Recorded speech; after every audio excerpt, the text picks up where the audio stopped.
Hi everyone, welcome back to इन्फेक्चर्स। आज के इस वीडियो में हम बीए एलएलबी के बारे में बात करने वाले हैं। लॉ में करियर बनाने के लिए आपके पास दो रास्ते होते हैं। एक तो 12th के बाद इंटीग्रेटेड कोर्स कर सकते हैं लॉ फील्ड में, दूसरा ग्रेजुएशन के बाद 3 साल का एलएलबी कर सकते हैं।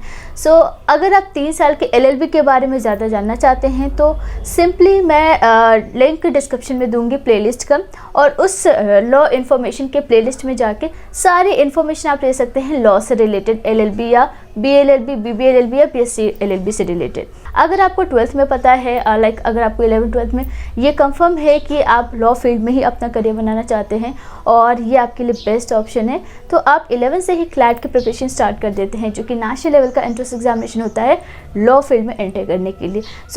क्या करियर प्रॉस्पेक्ट्स हैं, सैलरी प्रॉस्पेक्ट्स क्या है, करियर में भी आपका गवर्नमेंट प्राइवेट जॉब होता है, सिर्फ एडवोकेट जज ही आपकी करियर ऑप्शंस नहीं होते हैं लॉ फील्ड में। इसके अलावा भी कई सारे ऑप्शंस आपके पास अवेलेबल होता है। अपार्ट फ्रॉम कोर्ट के अलावा भी आपके पास ऑप्शंस होते हैं अलग अलग कॉर्पोरेट कंपनी वगैरह, वहाँ पे भी जाके आप अप्लाई कर सकते हैं अगर आपने एलएलबी किया है या बीएलएलबी या फिर इंटीग्रेटेड एलएलबी कोर्स किया है। इवन आपके पास आर्मी में भी जाने का मौका मिलता है थ्रू जैग। ठीक है, तो सारे लिंक यानी कि आपको प्लेलिस्ट का लिंक डिस्क्रिप्शन बॉक्स में मिल जाएगा। तो स्टार्ट करने से पहले चैनल को सब्सक्राइब करके उस नोटिफिकेशन बेल को प्रेस कर लीजिएगा, ताकि जब भी वीडियोस अपलोड हो इस चैनल पे तो आपको टाइम पे नोटिफिकेशन मिल जाए, और जितने भी जॉब वैकेंसीज होगी रिलेटेड टू एलएलबी और ग्रेजुएट के लिए वो सारी चीज़ें आपके लिए इंपॉर्टेंट है अगर आप एलएलबी या कोई भी ग्रेजुएशन कर चुके हैं। बीए एलएलबी एक 5 ईयर का इंटीग्रेटेड अंडर ग्रेजुएट कोर्स है जिसे 12th के बाद किया जा सकता है। जैसे कि इसमें बीए है प्लस एलएलबी है, तो लॉ से रिलेटेड आपको सब्जेक्ट तो यहाँ पे स्टडी करनी ही है। इसके साथ आपको बीए से रिलेटेड सब्जेक्ट्स भी यहाँ पे स्टडी करने होंगे। फर्स्ट 2 इयर्स में आपके बीए से रिलेटेड सब्जेक्ट्स होते हैं, लॉ से रिलेटेड भी कुछ सब्जेक्ट्स होते हैं फर्स्ट 2 इयर्स में। तो बीए में आपका sociology, economics, political science, history, English, इस टाइप के सब्जेक्ट्स आपको स्टडी करने हैं 2 साल। ठीक है, और इसके साथ ही आपको लॉ से like legal methods, law of torts first year में आपका रहता है। सेकेंड ईयर में आपका law of property, law of contracts, family law, criminal law, ठीक है, इस टाइप के सब्जेक्ट्स होंगे।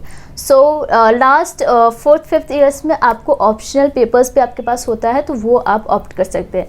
तो मैं एनएलयू दिल्ली या फिर किसी भी स्टेट का जो एनएलयू है उसका कंप्लीट सिलेबस डिस्क्रिप्शन में प्रोवाइड करूँगी, तो आप एक रेफरेंस के लिए आप अच्छे से उसे देख सकते हैं। एलिजिबिलिटी की बात करते हैं। एडमिशन के लिए आपका एंट्रेंस एग्जामिनेशन होता है क्लैट नाम से, जो कि एक नेशनल लेवल का कॉमन लॉ एडमिशन टेस्ट है।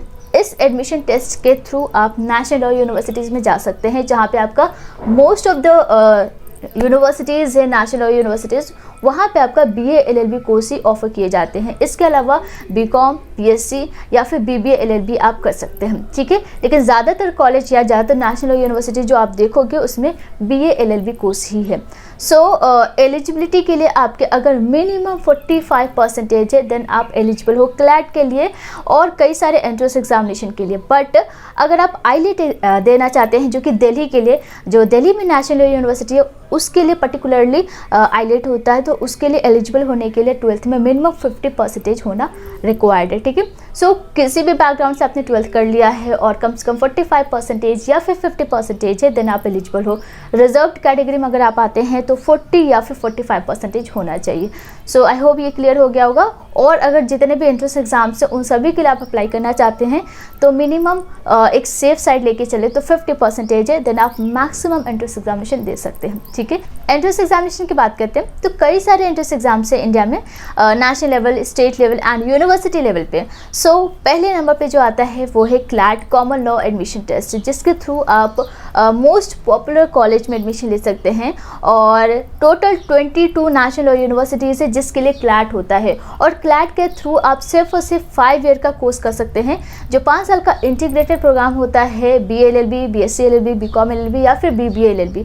तो इन कोर्सेज के लिए आप क्लैट एग्जाम देते हैं। 3 साल के एलएलबी के लिए आप क्लैट एंट्रेंस एग्जामिनेशन नहीं दे सकते हैं। ठीक है, और अगर आप 3 साल का एलएलबी कोर्स करना चाहते हैं ग्रेजुएशन के बाद, तो इसके लिए कौन कौन से एंट्रेंस एग्जाम्स है या कौन कौन से टॉप कॉलेजेस से ये वीडियो लिंक डिस्क्रिप्शन बॉक्स में है। ठीक है, तो वो आप देख सकते हैं। अब यहाँ पे जो क्लैट है, आपको बता दूँ क्लैट के बाद जो एनएलयूज़ है, टोटल 22 एनएलयूज़, उनमें एडमिशन लेने के लिए आपकी जो फ़ीस होती है वो बहुत ज़्यादा होती है, वो मैं आगे बताऊंगी, ठीक है।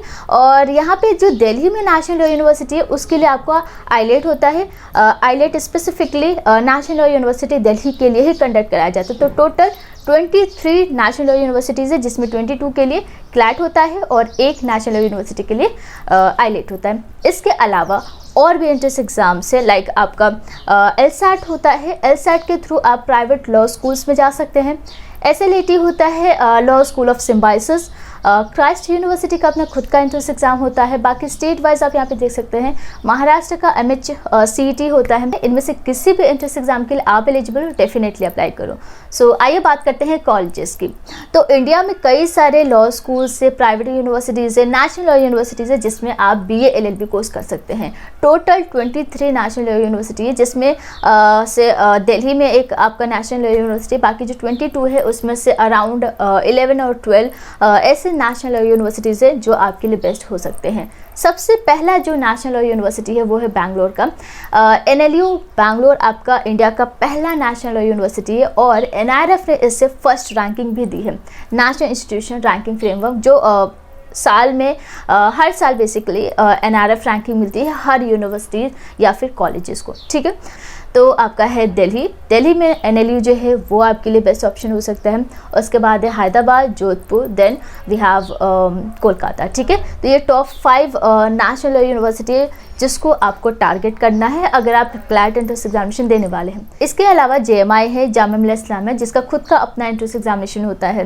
क्राइस्ट यूनिवर्सिटी है बैंगलोर में है, Amity university, Symbiosis law school, Amity law school है, ठीक है। कई सारे ऐसे ये सारे इंस्टीट्यूट से जो कि आपके लिए बेटर ऑप्शन है। एंड अगर आप टॉप लॉ स्कूल के बारे में जानना चाहते हैं, टॉप लॉ यूनिवर्सिटीज़ के बारे में जानना चाहते हैं, तो उसके लिए भी एक वीडियो है जिसमें हमने eligibility, admission process, fees structure, placements, सब कुछ वहाँ पे कवर किया गया है, ठीक है। तो लिंक डिस्क्रिप्शन बॉक्स में है। आइए बात करते हैं फ़ीस की। तो यहाँ पे हम अप्रॉक्सीमेटली चेक करेंगे फ़ीस। तो नेशनल लॉ यूनिवर्सिटीज़ की फ़ीस ज़्यादा होती है, अराउंड 1 to 3 लाख अप्रॉक्सीमेटली आपकी फ़ीस हो सकती है। नेशनल लॉ यूनिवर्सिटी लखनऊ में आपका 1,20,000 एक साल की फ़ीस रहेगी और इसमें हॉस्टल चार्ज इंक्लूड नहीं है, ठीक है। इसी तरीके से दिल्ली के लिए आपका 1,40,000 अप्रॉक्सीमेटली फ़ीस है एक साल की। एंड नलसार की जो फ़ीस है वो अराउंड 2.5 लाख, ठीक है। तो 1 से 3 लाख तक की आपकी एक साल की फ़ीस रह सकती है नेशनल यूनिवर्सिटीज़ में। एंड बाकी जो अदर प्राइवेट यूनिवर्सिटीज़ है, एमिटी यूनिवर्सिटी की बहुत ज़्यादा फ़ीस होती है क्योंकि एक प्राइवेट यूनिवर्सिटी है। एंड JMI की फ़ीस कम होती है बहुत ज़्यादा। तो ये आप चेक कर सकते हैं पर्टिकुलर जिस भी यूनिवर्सिटी या कॉलेज में आप जाना चाहते हैं, ठीक है। हर एक लॉ स्कूल का जो फीस स्ट्रक्चर है वो थोड़ा डिफरेंट है यहाँ पे, ठीक है। तो BA LLB के लिए जो टॉप कॉलेजेस है डेफिनेटली उसे चेक कीजिए, वहाँ पे हमने फ़ी के बारे में डिटेल में डिस्कस किया हुआ है, ठीक है। करियर की बात करते हैं। BA LLB और सिंपली LLB के बाद आपके पास सेम करियर अपॉर्चुनिटीज़ होती है। सो जज सबसे पहला ऑप्शन होता है या एक चार्मिंग करियर है, लेकिन जज बनने के लिए आपके पास एक्सपीरियंस होना चाहिए, आपको एग्ज़ाम्स देने होते हैं, इंटरव्यूज़ देने होते हैं, डायरेक्टली आप जज नहीं बनते हैं। सो जज के जो वैकेंसीज आती है बहुत लिमिटेड वैकेंसीज होती है और इसके लिए अप्रोच करने के लिए आपके पास ऑलरेडी एक्सपीरियंस होना चाहिए, एक क्वालिफिकेशन होना चाहिए। सो एक वीडियो है जिसमें मैंने अलग अलग करियर ऑप्शंस के बारे में बात किया है और उसके लिए कौन से एग्ज़ाम्स देने हैं, क्या कंप्लीट प्रोसेस है, वो वीडियो आप डिस्क्रिप्शन बॉक्स में चेक कर लीजिएगा और डेफिनेटली उसे देखिए। आप खुद का भी प्रैक्टिस कर सकते हैं एडवोकेसी के लिए। इसके अलावा भी आप अलग अलग कॉर्पोरेट कंपनी में आपको कंपनी प्रोसिक्यूटर या फिर लीगल एडवाइज़र के लिए भी हायर किया जाता है। तो करियर अपॉर्चुनिटीज़ आपके पास वाइड रेंज में है। एंड इसके लिए गवर्नमेंट जॉब्स क्या क्या है उसके लिए भी एक सेपरेट वीडियो है। आर्मी में आप जा सकते हैं थ्रू जाग एंट्री होता है, जिसके थ्रू आप अगर आपने LLB किया है या BA LLB या इंटीग्रेटेड LLB कोर्स किया है तो आप वहाँ पे एंटर कर सकते हैं। सो रेगुलर बेसिस पे जितनी भी वैकेंसीज आती हैं मैं आपको इसी चैनल के थ्रू बताती हूँ। तो आप अपने स्ट्रीम वाइज या फिर जो भी आपने ग्रेजुएशन में किया है उसके अकॉर्डिंग भी आप अप्लाई कर सकते हैं जो स्पेसिफिक क्वालिफिकेशन मांगा जाता है, ठीक है। तो मेक श्योर कि आपने सब्सक्राइब करके बेल आइकन प्रेस कर दिया हो। सैलरी की बात करते हैं तो यहाँ पे आपकी जो सैलरी रहेगी अगर आप जज के लिए अप्लाई करते हैं तो स्टार्टिंग आपकी 50,000 एक महीने की आपकी स्टार्टिंग इनिशियल सैलरी रहती है। एंड जैसे जैसे आप एक्सपीरियंस्ड होते हो आपकी सैलरी भी इंक्रीज़ होती है। तो वो जो सेपरेट वीडियोस है government jobs and best career options की उसका भी लिंक आपको डिस्क्रिप्शन बॉक्स में मिल जाएगा। तो डाउट के लिए आप कमेंट कीजिए। आज के लिए बस इतना ही, मिलते हैं नेक्स्ट वीडियो में नेक्स्ट टॉपिक के साथ। Thank you so much and take care.